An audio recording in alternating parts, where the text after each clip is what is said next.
Jagaba Tinubu, ku fahimci kyawun nufin Tinubu, ku fahimci kyawun nufin Tinubu, kullum kokari yake Tinubu, yadda mu haƙuri muke kullum shi ma haƙuri yake Tinubu, sai mun haɗu mu duka za mu yi gyaran ƙasar da muke.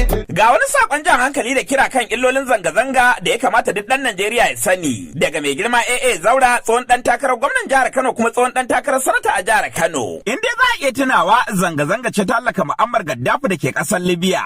Zanga-zanga ce ta mayar da ƙasar Yemen makabarta. Zanga-zanga ce ta mayar da mutanen Siriya 'yan gudun hijira da ba su da ƙasar da za su iya komawa. Zanga-zanga biredi ce ta mayar da ƙasar Sudan filin daga. Da ba dan zanga-zanga ba, da jihar Legas ta ninka yadda ake a yanzu. Da ma wasu ƙarin illolin zanga-zanga, domin dai wanda ya ƙagi zanga-zanga bai taɓa cin moriyarta ba, wanda ya ƙagi zanga-zanga bai taɓa ganin ƙarshenta ba, wanda ya ƙagi zanga-zanga kan rikide zama wanda ake wa zanga-zanga daga baya. Idan kana zanga-zanga dan a daina kashe rayuka, wasu rayukan za a kashe wajen zanga-zangar, ka ƙara sani dan uwa. Idan kana zanga-zanga dan tsadar rayuwa, in ta zama rikici mai tsadan ma sai an rasa shi. Idan kana zanga-zanga dan samar da aikin yi, ayyukan ma tsayawa suke cak domin zanga-zanga can. Idan kana yin zanga-zanga ne dan hana kutsan ƙasashen waje a ƙasarka, to zanga-zangan ma dai a ƙarshe gayyata su take ƙara yi. Idan kana zanga-zanga dan samar da wutar lantarki, zanga-zanga katse wutar lantarkin take yi gaba ɗaya. Amma ai kwana uku kawai zami muna zanga-zanga ɗin ko? Dan Allah a tambaye ka, wa ya ce ma ya san ƙarshen fitina dan ya san farkonta?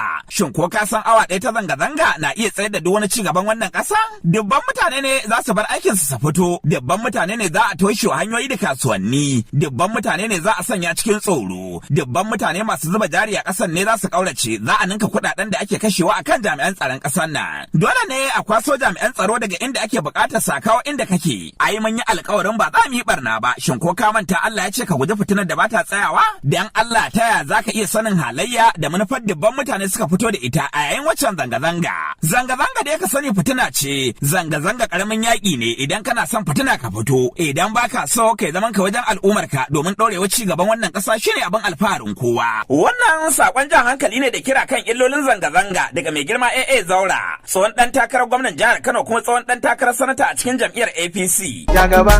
Jagaba Tinubu, ku fahimci kyawun nufin Tinubu, ku fahimci